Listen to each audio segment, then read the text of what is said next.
All right, finally this evening, we want to take a moment to honor a colleague who lost his brave fight with cancer. Yeah, you didn't see Jerry Tarrien on TV, but as a videographer, he was an important part of bringing you the news for more than 3 decades. Our longtime colleague, Mary Conway, worked by Jerry's side for many of those years, did a lot of auto shows with him, and has our heartfelt tribute tonight.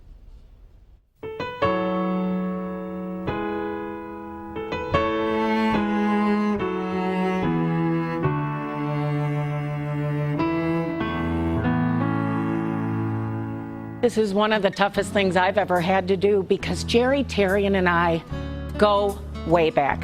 When I started at Channel 7 31 years ago, Jerry Tarrien and his then partner John Fuller were the ones that shot my very first package.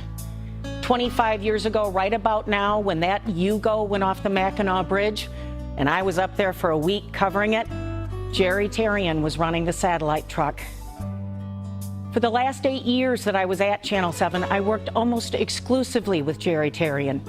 If you saw me at the auto show or you saw any coverage from Chicago or New York or LA, I was always with Jerry Tarrien. We spent a lot of time together and we always talked, and he talked mostly about family. How much he loved his wife Sue, how proud he was of his kids Michelle and Kelly, and how he couldn't wait to retire so he could spend all of his time with them.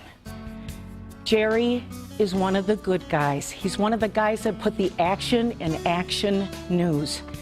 And when you talk about Jerry, you have to talk about how he worked all those long hours, always saving money for his life with Sue and the girls. 2 years ago, right about now, back before the Dream Cruise, Jerry stayed up all night long watching his first grandchild being born. Then he came to work and worked all that Saturday on the Dream Cruise. That's the Jerry Tarrien I know. The one that would do anything for his family and would do anything for Channel 7. The Indians have a saying, they are not dead if they live on in the hearts of others. Jerry Tarrien will live on.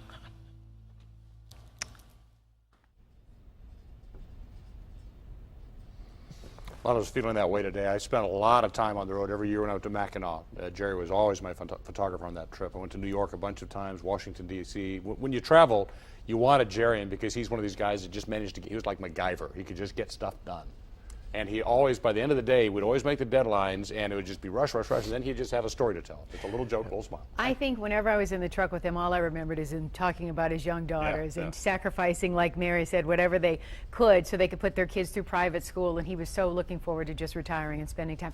And for those 2 girls who are out there listening, your dad loved you so much, and he was so very, very proud of your careers, and he would always talk about their accomplishments. You know, we went to the Rose Bowl this year. I went on 20 road trips with Jerry Tarrien, and I was the first one that I went on without him.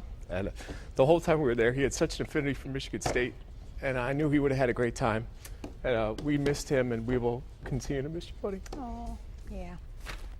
That's our time. We do thank you for joining us tonight, and we'll keep Jerry in our thoughts, and we hope you do also. Yeah, and we're going to keep his family in our thoughts and prayers, too. Thank you for watching. We'll see you back here in about 30 minutes.